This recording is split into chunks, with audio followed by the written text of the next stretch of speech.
The test is over. The test is over.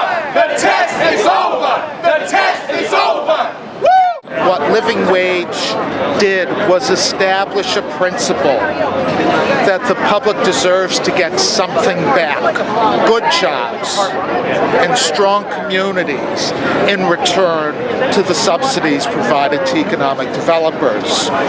We expect to expand upon this. Our goal is that with a new administration, we will finally discard old-fashioned notions of economic development that provide money to developers while at the same time condemning workers to lives of poverty. You know, the legislation really sets the stage for a rebalancing of economic development under the next mayor to continue focusing on growing businesses, growing the economy, growing housing, but to be attended at the same time to the impact at the bottom. Today, with this information, we all stand here because we've been vindicated. That's right. We all stand here because we've been proven right and the doubters have been proven wrong. Right.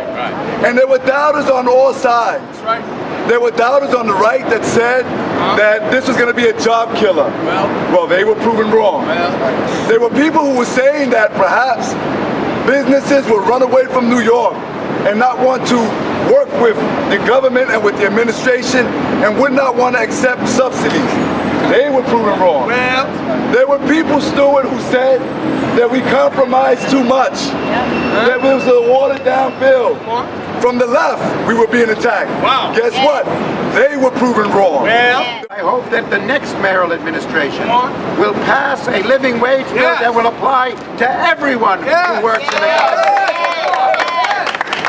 Not just the developers, but everyone, because anyone who does business in a government-supported project benefits from government support, and government should not be supporting enterprises that don't pay their workers enough to support a family. So I'm delighted that we have a success here, and I hope we'll only go further. And those are my colleagues who will stay in the council. I charge you to continue and get this law even more broadly. We are satisfied with the progress, but the faith-based leaders will not stop until all New Yorkers have a living wage where we didn't have to compromise, where paid sick leave we didn't have to compromise, where minimum wage we didn't have to compromise. Yes, we dealt with it, but our goals are still the same goals, and that is wages where New York residents that are low wage can support their families, can achieve stability, can achieve productivity, just like all other residents. We will continue to fight. It does not stop here.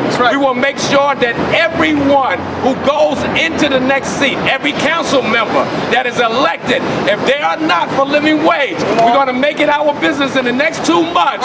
We're going to ask the question, are you for living wage?